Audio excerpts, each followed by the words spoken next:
I'm done with aftermarket. Hi, I'm Christian. And I'm Vera. In this episode, we finally assemble our 2.7-liter TDV6 diesel engine, which we rebuilt after only 270,000 kilometers. Hope you enjoy the video.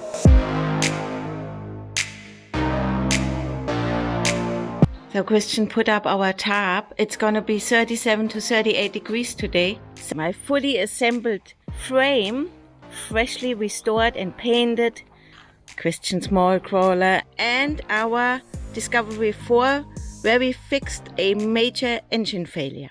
This oil pump is only 1 year old. It's a FOMOCO with the enhanced casting and a 15mm rotor. Right, Christian? Yes, exactly. Got the bolts here packed from Vera nicely. Everything labeled, so there's no confusion. I opened it up and checked if there is any wear on the inside. Yeah, the rotors. If there are no scratch marks here on the running diameters, the pump is just too new to be worn out. Now, when you do a rebuild and your pump is older than 150,000 kilometers, you should definitely put in a new one. And do not use an aftermarket pump. Use the original FOMOCO, which you can also buy from PSA. It's the same pump. All you gotta do is buy the G2-1001. So we'll put this baby back together. These little dots, they gotta face me, okay? Okay, the cover plate has absolutely zero scratches.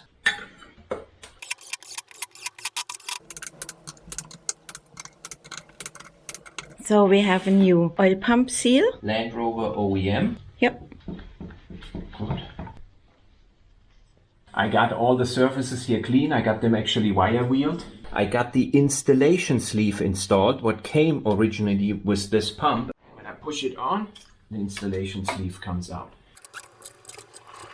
And what I have to make sure now is that the pump is down here at the bottom, absolutely nice and flush. If there is a step, no more than 0.2 millimeters are allowed by Land Rover. Perfect. So we gotta make sure that we are not screwing this up.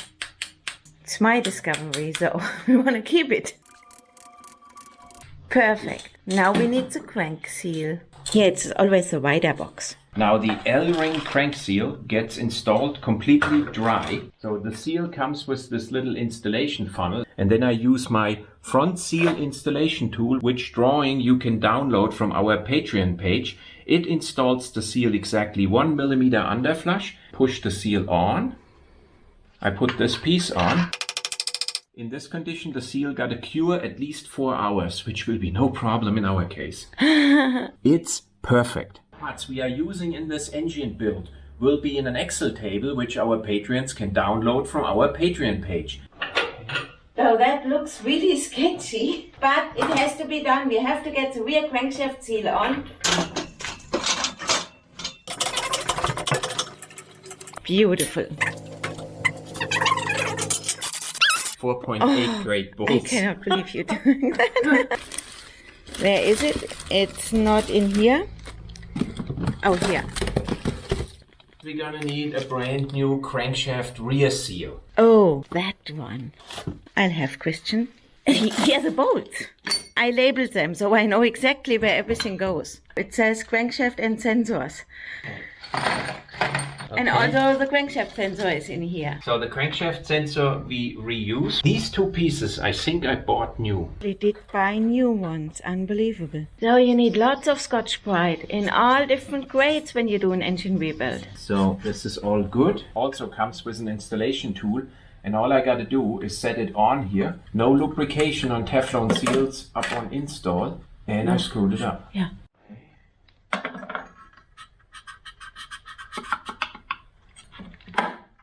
The other one. Okay, now I'm sitting on the dowel pins and I can insert the bolts. Tighten these with 11 Newton meters in no particular order. I got a camera girl, so it's very unlikely that I'm missing a bolt. So if you own a Land Rover, you better be prepared to own a drawer like that. Installing the crankshaft trigger wheel, a new one is used when you take the old one off. Now, when you have a Chinese installation tool like I do, it does not fit. You have to remachine it on your lathe in the kitchen. Oh my God. So you can see here, you gotta make sure it fits over the crankshaft. So I machined this open. Also, my depth was not correct. The correct depth is 3.66 millimeters from this face to the face of your trigger wheel, plus minus 0.4 millimeters. So the first step I gotta do is mount this adapter to the crankshaft. It fits only in one way. You can't screw this up.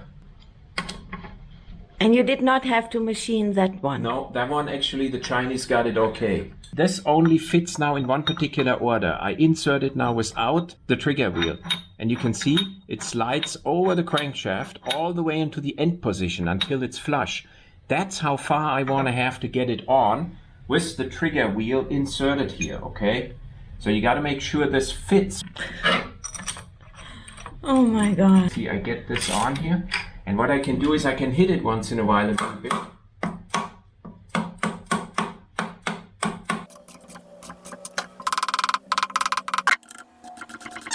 Now it's seated all the way.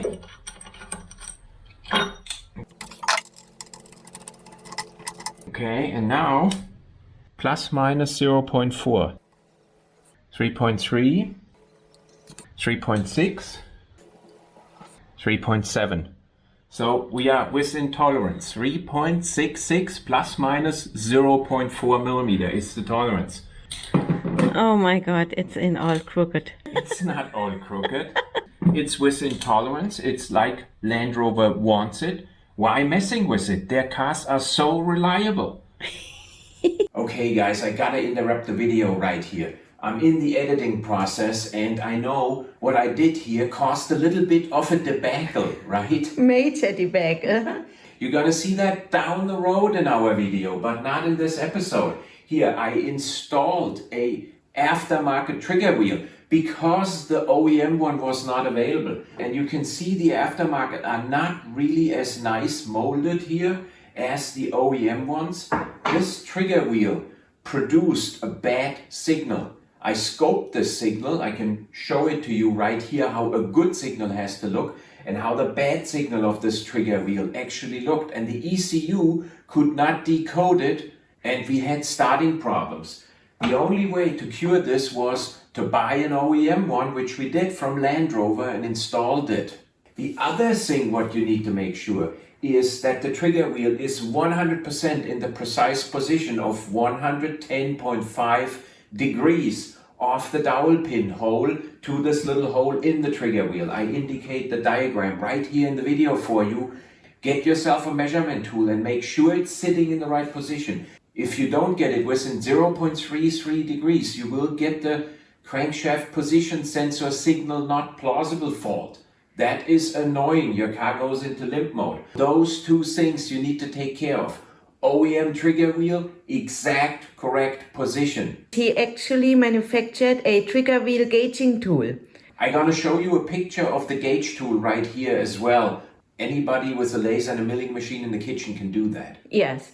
Now after our 5 oil pump debacle and the aftermarket trigger wheel, I'm done with aftermarket. But these guys in the UK had to get out of the EU, okay? Thank you all. I know you're happier now, I would be too, but we can't order your stuff anymore. It takes 100 years to get here. And that's the reason why I didn't use OEM. We are installing the old crankshaft trigger sensor. There is no reason to replace an electric part like this unless you have mechanical damage, for example on the cable or corrosion on the connector or anything like that. It is more likely that when you buy an aftermarket one that you get problems.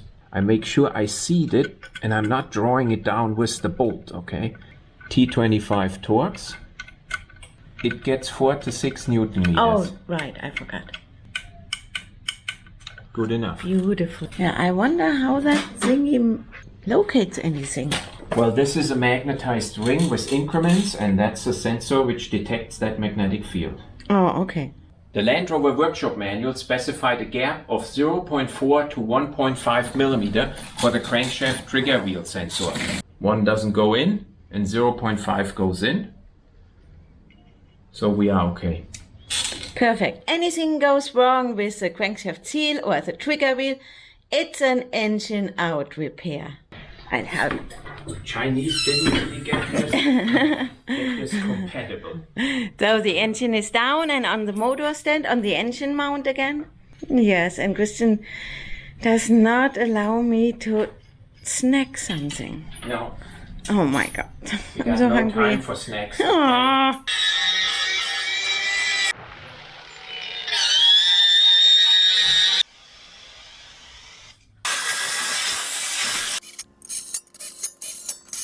And do you know what this part is called? No, the oil sump. What is it called? Okay, now I'm in trouble because I don't know myself. It's called a splash guard. Ah, okay. We're kind of surprised by that seal and we had to improvise and use something we already have. So there was like a piece of foam to keep the dust from the clutch in. Yeah. Now, brand new Victor Wrench by Dana. So the upper oil pan gets a bead of sealant right here.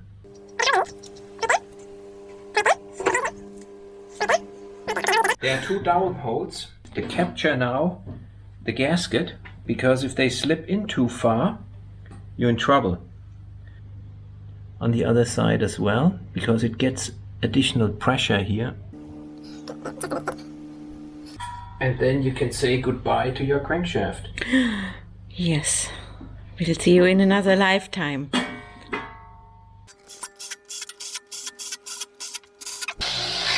It's 25 Newton meters for the M8. The difference between us and the I Do Cars guy is that our engine was actually running when we tore it apart and we put it back together. Oh, that was... Oh, don't screw up my engine, Christian.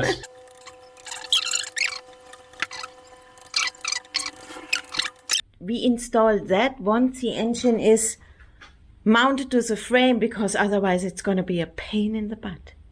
No, it doesn't go in like this. It could go in like this. See? Yeah. It's just like a dust seal. Yeah. See? It goes in like that. The dumbest color. I mean, I don't like the color. You know, we want to do a good job, so we put them in. Do you have a new crankshaft bolt? Yes, I do. Here we have two. Yeah, because there is an M16 and an M14, depending on the age of your engine.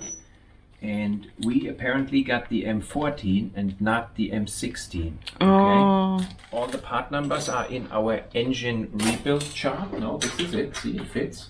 Yeah. And this one can go in your stash. Yeah. For the next engine failure on our mall crawler. We're going to mount the crankshaft pulley wheel. I'm using this special tool I made here. Apparently I was too lazy to make a drawing. I seat this on here, put my brand new M16 14 bolt in here. The bolt gets tightened with 100 Newton meter in stage 1. 100 Newton meters. It's like nothing. Now it gets tightened an additional 90 degrees, which should put it to a minimum torque of 250.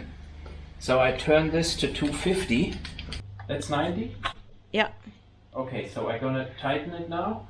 Another 90 degrees, and we got 250 Newton meters set, and it gotta click before I have 90 degrees. Yeah, well, maybe not. Do you want me to help you? Okay. Okay. Yeah, it clicks. And another 90 degrees. Here. Good.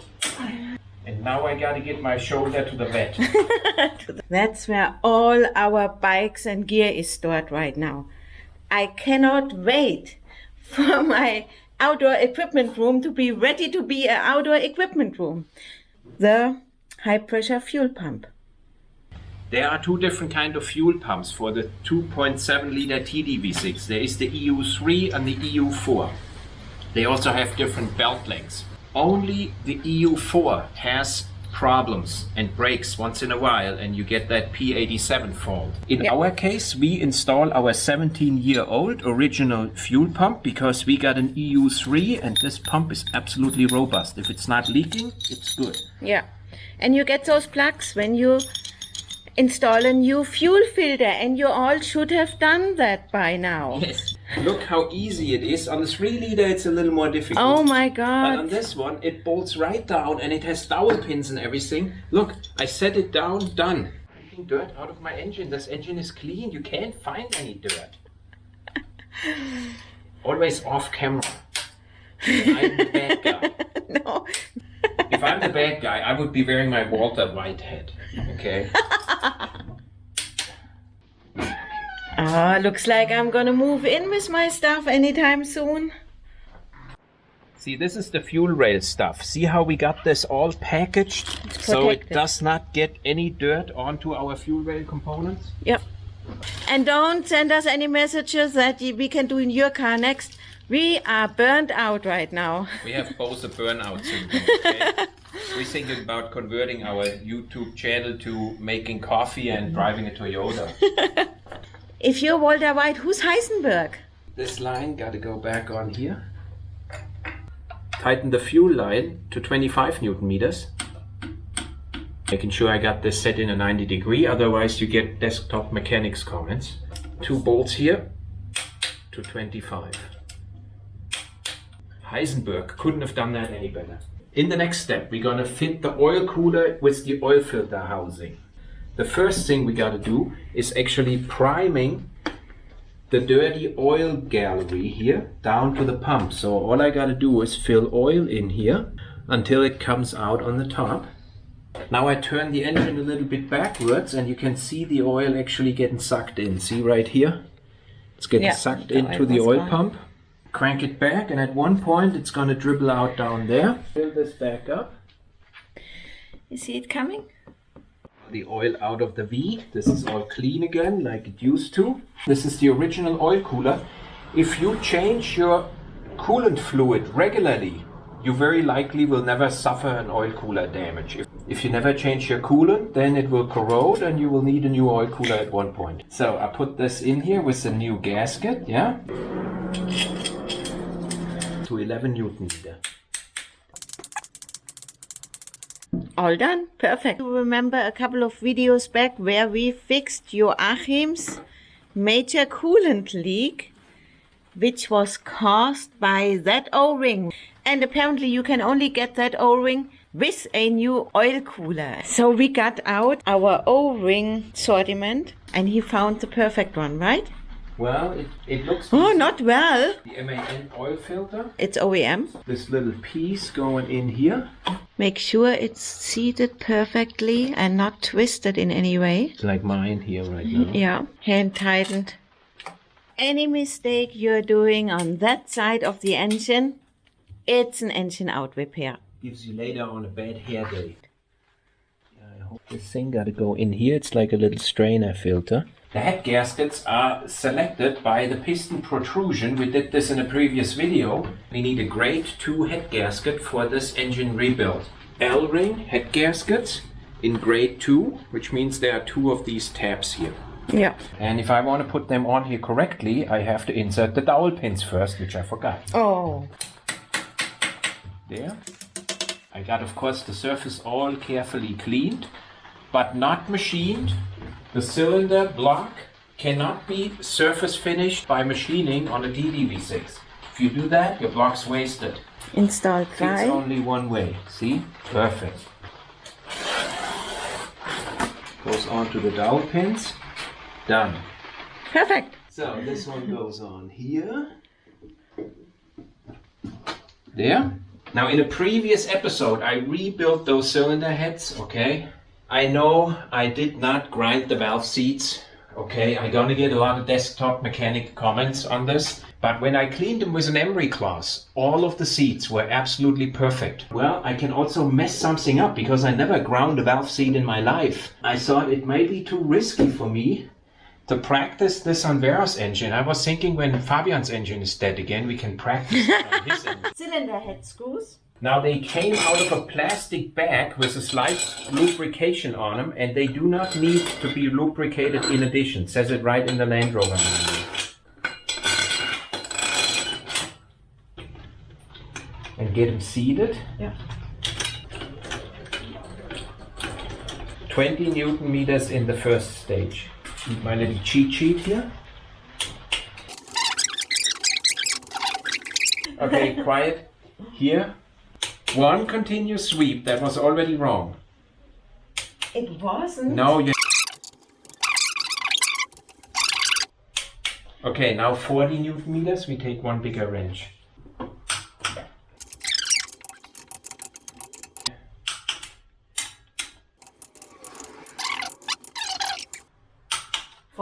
Now next. 80. Oh, that's going to be interesting.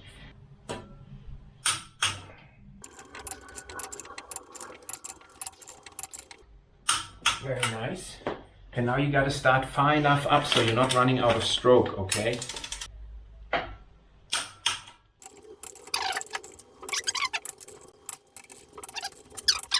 So now we need 180 degrees with a minimum torque of 130. So that's when we tilt the engine. The wrench is set to 150 Newton meters minimum torque, so it got to click about maybe here. Yeah? And go. Okay. Good. A big click. Ooh, that's not nice. Minimum torque 130. So let me set it to 130. It should click. Jawohl. Good.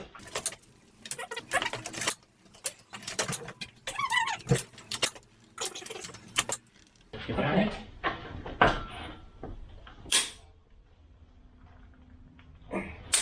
What is if I see in the video that we missed one?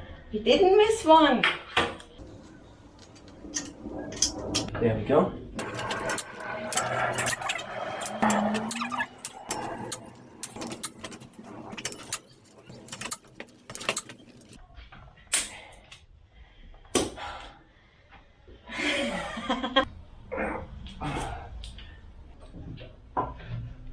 Good.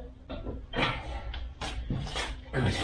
And now we put the connector on for the glow plugs.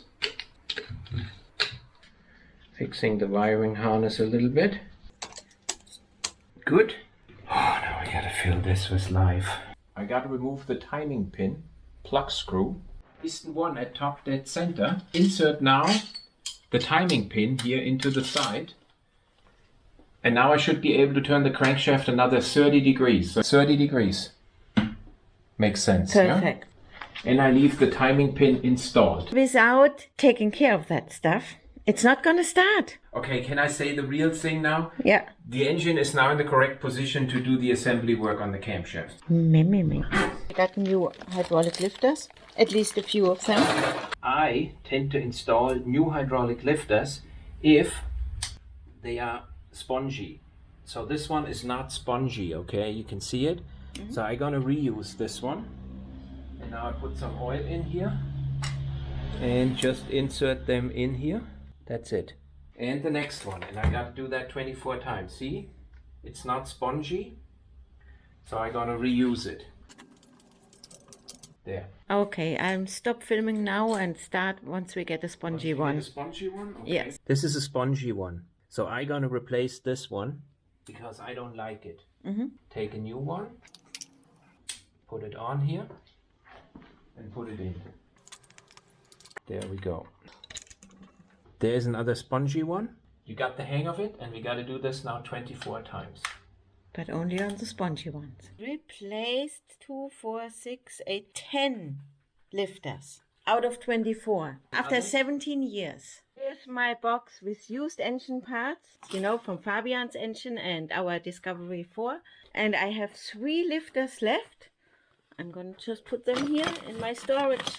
We're going to install now the camshafts, and we're going to need new tensioners and new chains. Yeah. 2 tensioners, OEM, the chain, and the tensioner.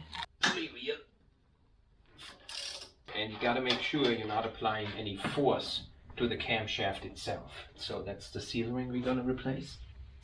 Oh, really? See, it got 2 marked links here. There are 2 black links. The little hand grade ejector pin got to move towards the outside. And then this camshaft has a marked spot on it. Like this. Yeah. Now this one got to go in here. There we go. You got to put the tensioner in between. It's tight. but it goes in between. Just take your time, wiggle it around. Yeah. Now I got it in between.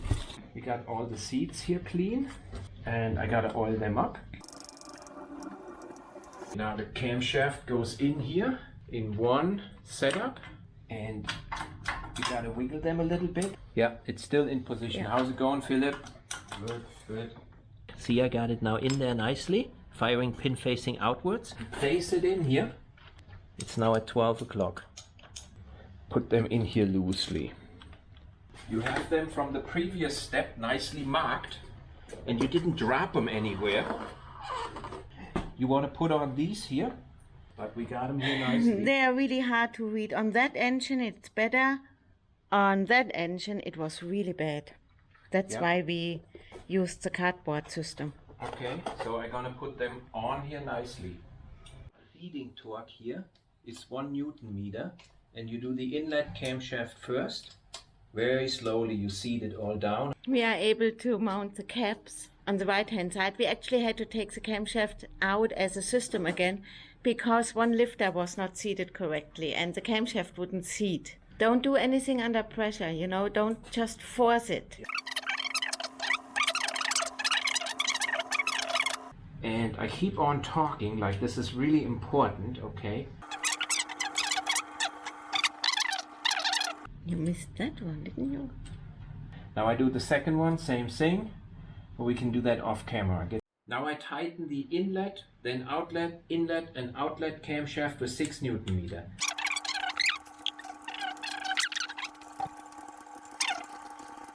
Okay, and now we final torque them to 11 Newton meters.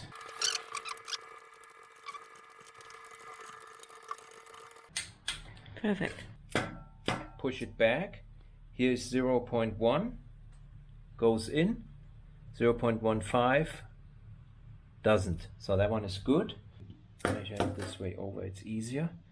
0.1 goes in, 0.15 doesn't. Goes in, doesn't. 0.1 goes in, 0.15 doesn't. So camshaft end float is within spec.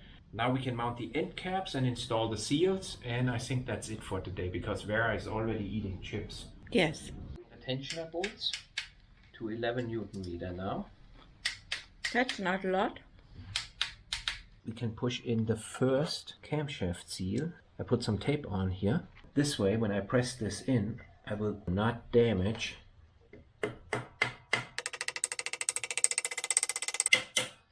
So the camshaft end bearings here, they get a little bit of additional glue, and there are these pockets, and the glue goes in front of the pockets. The idea is that this pocket minimizes the amount of glue getting into the bearing area. So like this. And then I gotta loop this up here very lightly. Okay, gotta be careful because we don't want the oil getting into the glue. Then we set this on. Let it run. Oh, damn it. And there you see now some glue coming out here on the inside, on both sides. And that is really important. Don't wipe this glue off, but you gotta hurry up now. Tighten these to 11 Newton meters. And as soon as you got these tight, you put a piece of tape over this keyway here, so you don't run the lip over the keyway. Put the seal in here. Take your LR Time seal mount tool. You can download the drawing from our Patreon page and seal it 1 millimeter underflush. And this seal now goes into the fresh glue in the corners, and you won't have any problems of those ever leaking. So we got 2 more like this to go.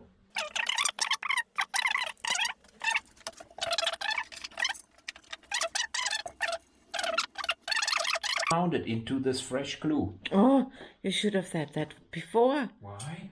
Because now the glue is gonna dry. No, we're gonna mount the vacuum pump now. The vacuum pump seal, OEM. So I set the seal in here. There we go. So this gotta be aligned. It's in there.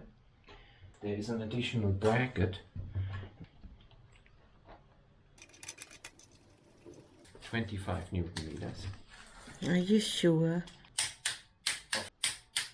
Should have done that before. There we go. There we go. Perfect. Tighten this. Done.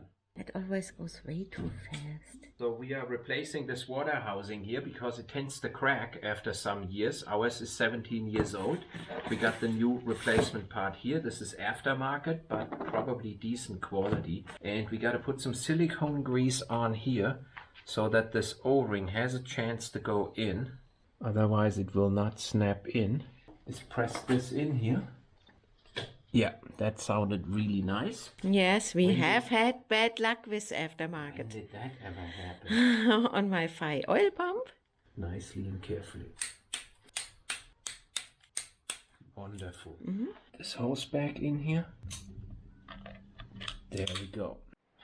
So it's 6:30 in the evening. We call it a day. We continue tomorrow. You can see how far we got assembling this now in one day.